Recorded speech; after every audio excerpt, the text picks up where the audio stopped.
Hello everyone, welcome in Kiran learners academy. दोस्तों, इस video में हम करेंगे, ये क्वेश्चन पेपर पूछा गया था 13/9/2022 को फर्स्ट शिफ्ट में। जितने भी क्वेश्चन आए थे इस पेपर में साइंस के सारे इस वीडियो में कवर करेंगे। ये है सेट नंबर 49। ठीक है, ये बुक आती है किरण पब्लिकेशन की हमारी। इसमें टोटल ये 2025 एडिशन है, टोटल 99 सेट हैं। ठीक है, 2500 के आसपास क्वेश्चन है इसमें। ये सारे के सारे का वीडियो सोल्यूशन कर रहे हैं पूरी बुक का, जितने भी क्वेश्चन इसमें आए थे। ठीक है, और ये वो क्वेश्चन है जो पूछे गए थे, और इसी पैटर्न पे आपको एग्जाम में भी क्वेश्चन देखने को मिलेंगे। ठीक है ना। और ये बार बार रिपीट भी होते हैं क्वेश्चन। 90% रेलवे में जितने भी क्वेश्चन है रिपीट होते हैं, बार बार यही क्वेश्चन आएंगे एग्जाम में भी, और इसी कॉन्सेप्ट पे आएंगे सारे के सारे क्वेश्चन। फर्स्ट क्वेश्चन है, which statement about the effective nuclear charge is not correct. तो दोस्तों ध्यान रखेंगे, effective nuclear charge is the charge, ये कह सकते हैं net nuclear charge experienced by valence electron in the outermost shell. ठीक है, जितना भी आउटर मोस्ट सेल में जितने भी इलेक्ट्रॉन प्रेजेंट होंगे उन पे जो चार्ज होगा या उनका वो टोटल कंबाइंड चार्ज होगा, that is called effective nuclear charge. अब पहला कहता है it acts on valence shell electron. सही बात है दोस्तों। ठीक है, ये डिपेंड किस पे करता है, वैलेंस सेल पे ऑफ इलेक्ट्रॉन पे डिपेंड करता है या ऑर्बिटल पे डिपेंड करता है। ठीक है, it decrease down A group, down the group decrease होता है, ये ध्यान रखेंगे, और इंक्रीज होगा। ठीक है, जब आवर्त में पीरियड में आप लेफ्ट टू राइट जाओगे। ठीक है, it depends only upon the nuclear charge, ये गलत है। ठीक है, यही पूछा था कौन सी करेक्ट नहीं है। Option 4 is correct. ये क्या है, ये स्टेटमेंट करेक्ट नहीं है, बाकी सारी करेक्ट है। ठीक है, कहाँ एक्ट होगा, वैलेंस सेल इलेक्ट्रॉन पे। डिक्रीज होगा डाउन द ग्रुप, इंक्रीज होगा जब आप पीरियड में जाओगे लेफ्ट टू राइट। ठीक है, it depends only upon the nuclear charge, ये गलत है। Question number 2, consider the magnitude and direction of the induced potential difference in the following situations. पहला कहता है a magnet moving with speed of 1 metre per second with its north pole to towards the stationary coil. North pole towards the, ठीक है, stationery कोयल होगा दोस्तों। तो जो induced क्या होगा, पोटेंशियल डिफरेंस होगा, ये क्या रहेगा, इस कंडीशन में रहेगा positive. The same magnet moving with a speed of 1 metre per second with its south pole towards the same stationary coil. South pole में होगी जब डायरेक्शन, तब क्या होगा, ठीक है, तो तब होगा नेगेटिव। लेकिन दोनों कंडीशन में मैग्नीट्यूड सेम रहेगा। ठीक है, तो हम कहेंगे that induced potential difference are of the same magnitude and have dash opposite in sign. ठीक है, तो पहले केस में रहेगा पॉजिटिव और दूसरे केस में रहेगा नेगेटिव। इंड्यूस्ड पोटेंशियल डिफरेंस मतलब जो पोटेंशियल डिफरेंस, ठीक है, कोयल के अंदर जो प्रोड्यूस हो जाता है, पैदा हो जाता है अपने आप, दैट इज कॉल्ड इंड्यूस्ड। तो ये क्या रहेगा, पहले डिफरेंट रहेगा, ठीक है, मैग्नीट्यूड में, और जो साइन होगा ये क्या रहेगा, अपोजिट रहेगा। Option 3 is correct. Question number 3, which of the following is the best definition of the biodegradable. ठीक है, इसमें से कौन सी इनकी क्या है, डेफिनेशन है, जो परिभाषा है, ठीक है, वो सही है, आपको ये बतानी है, मतलब स्टीक है सबसे ज़्यादा। पहला है एंजाइमों की क्रिया द्वारा कार्बन डाइऑक्साइड और जल में बहु विभुह कलन में सक्षम, कैपेबल ऑफ डिपोलाइमरीजा, ठीक है, depolymerisation into carbon dioxide and water, the action of enzymes. Second कहता है a suitable and sufficient nutrient source for the growth to saprophytic organisms. Third कहता है capable of being broken down into harmless produced by the action of microbes. तीसरा कहता है सूक्ष्म जीवों की क्रिया द्वारा हानि रहित उत्पादों में विकसित होने में सक्षम। तो दोस्तों, ठीक है, एक ये चौथी पढ़ लेते हैं। अभी तक तो तीसरी ठीक है, जीवाणु या जीवाणुओं को एंजाइमों की क्रिया द्वारा आसानी से छोटे अणुओं में पच जाता है। तो जो इसकी बेस्ट परिभाषा है ये है थर्ड। दोस्तों, बायोडिग्रेडेबल बायोडिग्रेडेबल जो सब्सटेंस होते हैं ये डिकम्पोज हो जाते हैं, जो छोटे छोटे माइक्रो ऑर्गेनिजम्स होते हैं इनको क्या कर देते हैं, ब्रेक कर देते हैं, फिर इनको दोबारा से रिसाइकल, ठीक है, किया जाता है। तो इसमें जो सही है, सूक्ष्म जीवों की क्रिया द्वारा हानिरहित उत्पादों में विकसित होने में सक्षम है, ये option 3 is correct. Question number 4, what is the purpose of establishing protected areas. संरक्षित क्षेत्रों की स्थापना का उद्देश्य क्या होता है।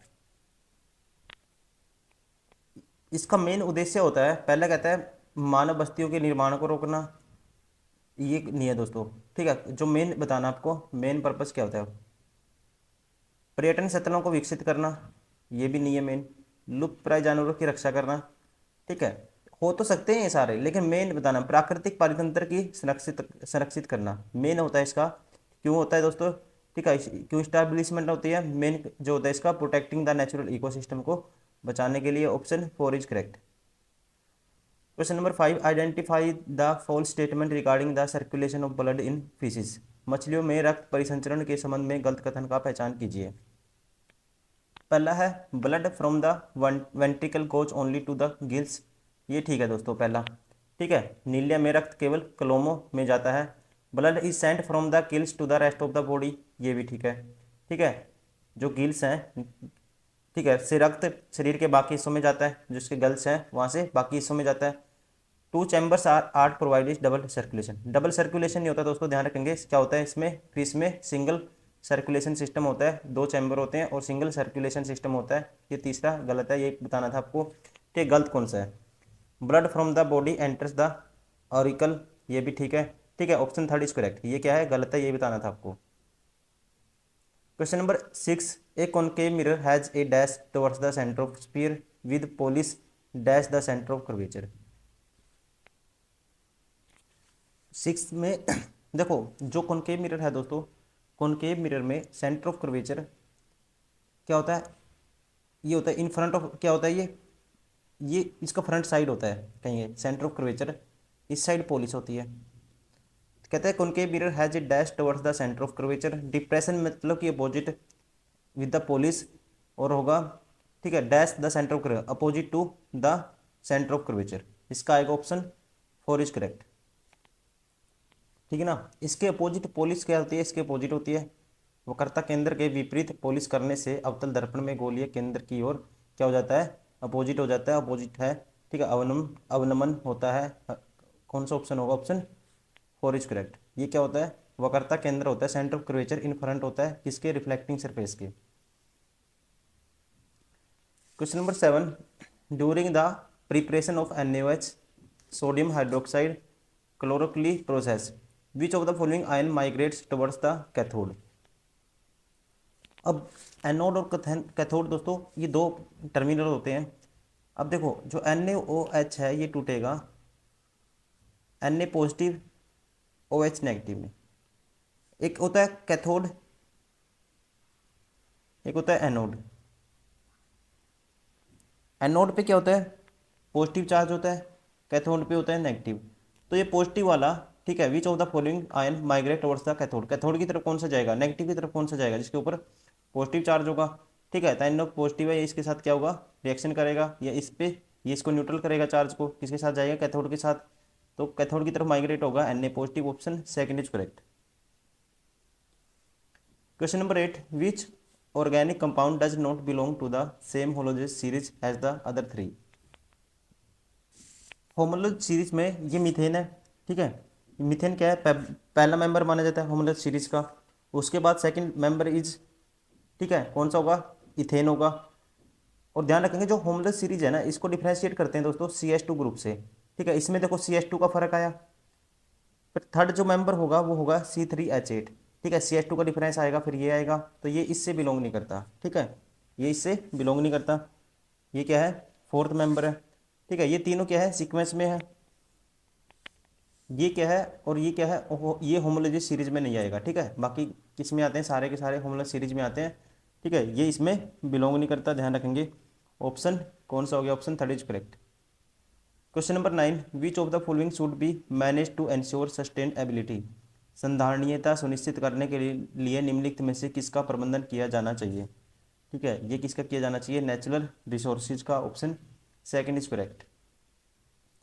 Question number 10, why organic carbon compounds have lower melting point than ionic compounds.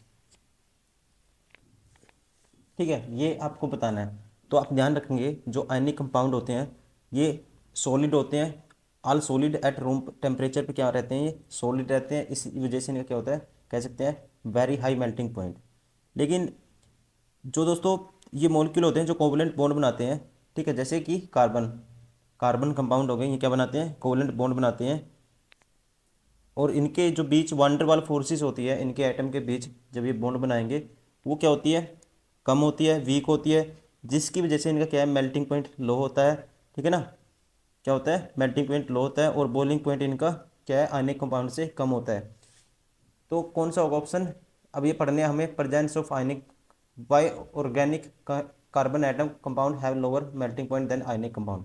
तो ये रीजन बताना था, रीजन कौन सा होगा, weak force of attraction between molecules. Option second is correct. इनमें क्या है, मॉलिक्यूल में जो वंडरबॉल फोर्सेज होगी वो कम होती है, ठीक है, as compare to ionic compound. Question number 11, an electrical device that works on the principle of Joule's law of heating is. तो ये कौन सा डिवाइस है, ये है जी इमर्सन रोड, ठीक है, immersion rod. Option first is correct. Question number 12, which of the following organs is are known as the suicide bags of cell. कहता है निम्नलिखित में से किस कोशिकांग को कोशिका की आत्मघाती थैली के रूप में जाना जाता है, इसे बोलते हैं दोस्तों lysosomes. Option four is correct. Question number 13, both the diagram A and B given below, ठीक है, of sclerenchyma tissue in plants yet they look different why. तो ध्यान रखेंगे जो स्क्लेरन काइमा होता है ये हार्ड टिश्यू से बन के बना होता है, ठीक है ना, बहुत सब जो वेरियस हार्ड टिश्यू होंगे, ठीक है, उनसे बना होता है। और इसमें जो जो सेल ये टिश्यू एक टाइम के बाद, लंबे टाइम के बाद, काफ़ी मैच्योर होने के बाद क्या हो जाते हैं, डेड हो जाते हैं, डेड माने जाते हैं, ठीक है ना। और ये दिया है इसने, इसका रीजन पूछा है, ठीक है, रीजन होगा जो ए में है ट्रांसवर्स सेक्शन और बी में है longitudinal section. Option four is correct. Question number 14, the reddish appearance of the sun at the time of the sunrise is due to. तो ये लाल दिखता है किसकी वजह से दोस्तों, इसके पीछे रीजन होता है, क्वेश्चन बार बार आता है, आपको ध्यान रखना है किसकी वजह से होता है, due to scattering of light. Option third is correct. Question number 15, energy conversion in water pump is from dash to dash. Water pump में, ठीक है, क्या होगा इसमें, जो विद्युत ऊर्जा होगी किसमें, यांत्रिक में कन्वर्ट हो जाती है, ध्यान रखेंगे, मैकेनिक ये electrical energy converted into mechanical energy. Option second is correct. Question number 16, which of the following transports food carbon dioxide and nitrogens waste in dissolve form. कहते हैं निम्न में से कौन सा भोजन कार्बन डाइऑक्साइड और नाइट्रोजन युक्त अपशिष्टों का गुलित रूप से परिवहन करता है। तो ये करता है, इसे बोलते हैं प्लाज्मा, ठीक है ना। Option second is correct. Question number 17, a substance gain hydrogen during a chemical process is called. देखो गेन हाई, अब आप कहोगे गेन ऑफ ऑक्सीजन क्या होता है दोस्तों, ऑक्सीडेशन होता है, या कहेंगे रिडक्शन ऑफ हाइड्रोजन क्या होगा, ऑक्सीडेशन होगा। दूसरी कंडीशन में कह सकते हैं, रिडक्शन को हम कह सकते हैं लॉस ऑफ ऑक्सीजन या गेन ऑफ हाइड्रोजन, ठीक है। तो कौन सा होगा इसका, ऑप्शन थर्ड रिडक्शन। तो गेन ऑफ हाइड्रोजन क्या होगा, रिडक्शन होगा, और लूज ऑफ हाइड्रोजन क्या होगा, ऑक्सीडेशन होगा। Option third is correct. Question number 18, energy conversion into electromagnet is from dash to dash. Electromagnet में जो एनर्जी जो कन्वर्ट होगी वो किस फॉर्म में होगी, ठीक है, ये किस फॉर्म में कन्वर्ट होगी। तो ध्यान रखेंगे electric conversion, sorry energy conversion in electromagnet is from electric energy to magnetic energy. Option third is correct. Question number 19, at what temperature does gypsum get converted into plaster of Paris.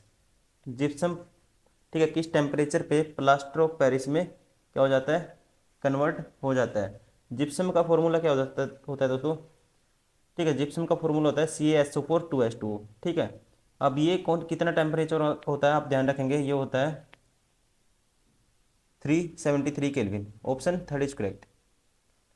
Question number 20, which of the following displacement reaction is not possible. देखो कौन सी reaction possible नहीं है, ठीक है, ये आपको बताना है। अब डिस्प्लेसमेंट रिएक्शन में क्या होगा दोस्तों, दो कंपाउंड होंगे, ठीक है, इनसे क्या है दो नए बनेंगे, और जो हाई रिएक्टिव होगा ना वो कम रिएक्टिव वाले को डिस्प्लेस कर देगा। जैसे ध्यान रखेंगे जो लेड है इससे ज़्यादा क्या होता है, रिएक्टिव होता है, इसलिए इसको डिस्प्लेस कर दिया कॉपर को, ये PbCl2 बन गया, ये कॉपर अलग आ गया। आयरन कॉपर से ज़्यादा रिएक्टिव होता है, FeSO4 हो गया, Cu अलग हो गया, ठीक है। Zn ज़्यादा रिएक्टिव होता है, ये कॉपर सल्फेट को ब्रेक कर देगा, तो जिंक सल्फेट बन गया, कॉपर अलग हो गया। कॉपर PbCl2, दोस्तों कॉपर से ज़्यादा रिएक्टिव कौन होता है? लेड होता है। ठीक है, तो ये रिएक्शन पॉसिबल नहीं है।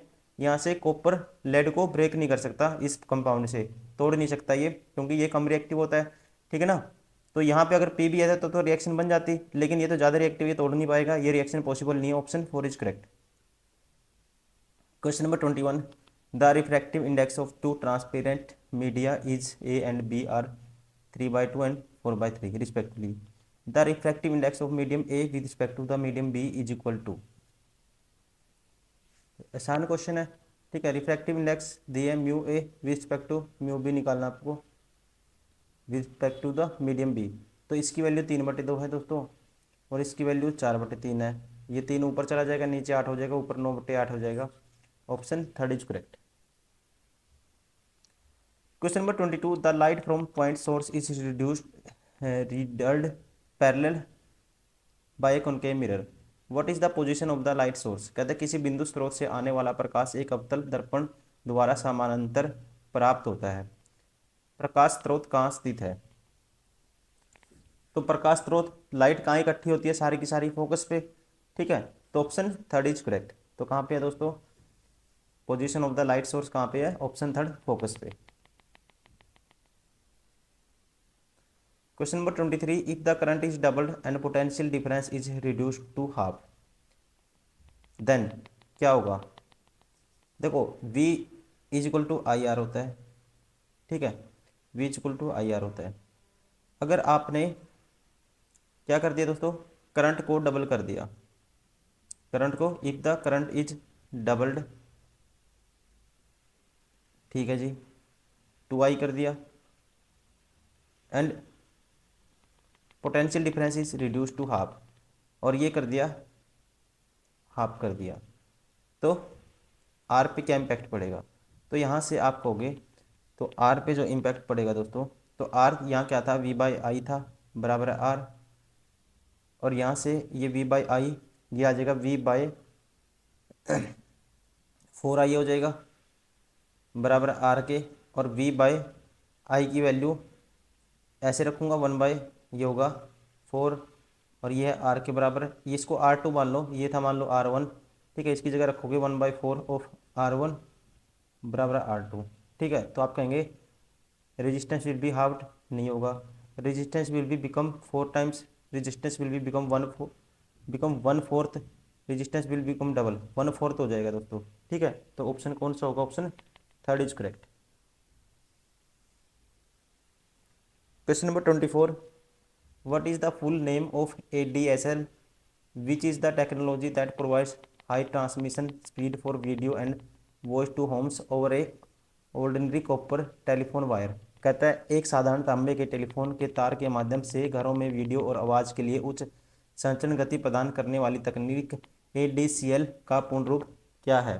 ठीक है, तो ADCL का जो पूर्ण रूप है दोस्तों, ध्यान रखेंगे आप, ये है asymmetric digital subscriber line.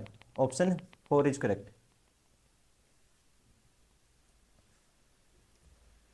Question number 25, which of the following element of group 14 is metalloid.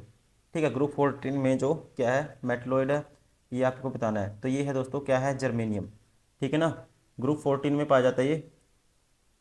और भी ध्यान रखेंगे, ग्रुप 14 में जैसे boron, silicon, germanium, arsenic, antimony, ठीक है, टेलीरिडियम, ये सारे ग्रुप 14 में पाए जाते हैं। ठीक है, option 1 is correct. Question number 26, which of the following statement are correct about petrology. Petrology से संबंधित बताना है दोस्तों। It is the branch of science concern with the origin, structure and composition of petroleum. गलत है दोस्तों। इसमें क्या होता है? ये ब्रांच होती है साइंस की concern with the origin, structure and composition of rocks. इसमें क्या है? रॉक्स के चट्टानों के बारे में, शैलों की उत्पत्ति, संरचना, संगठन, इनसे संबंधित क्या है? विज्ञान की शाखा है। ऑप्शन 2 है इज करेक्ट। ठीक है, ऑप्शन 2 क्या होगा? सही होगा। तो दोस्तों ये हो गया हमारा सेट नंबर था 49, और जो क्वेश्चन पेपर पूछा गया था, ये वाला क्वेश्चन पेपर पूछा गया था 13/9/2022 को फर्स्ट शिफ्ट में। जितने भी क्वेश्चन आए थे इस पेपर में ग्रुप डी के रेलवे के एग्जाम में साइंस के, सारे हमने इस वीडियो में कवर किए हैं। उम्मीद करता हूँ वीडियो पसंद आई होगी, आप इसको लगातार देख भी रहेंगे। ठीक है, प्लीज़ लाइक करें, सब्सक्राइब करें और शेयर करें। और सबसे ज़्यादा इंपॉर्टेंट आप लगातार प्रैक्टिस करते रहिए। हम डेली आपके लिए अवेलेबल करा रहे हैं वीडियो, 4-5 डेली वीडियो आपके पास पहुंच जा रही है। आप प्लेलिस्ट में जाइए, सारी वीडियो आपको लगातार सारे क्वेश्चन पेपर मिल जाएंगे। आप लगातार उनको प्रैक्टिस करिए, पोज करिए, सोल्व करिए। अगर आप वर्किंग में, आपके लिए तो बहुत ज़्यादा बेनिफिशियल होने वाला है दोस्तों। आप ऑफिस टाइम में या किसी भी टाइम में, आप खाली टाइम में इसको देखते रहिए। Thank you, bye bye, take care.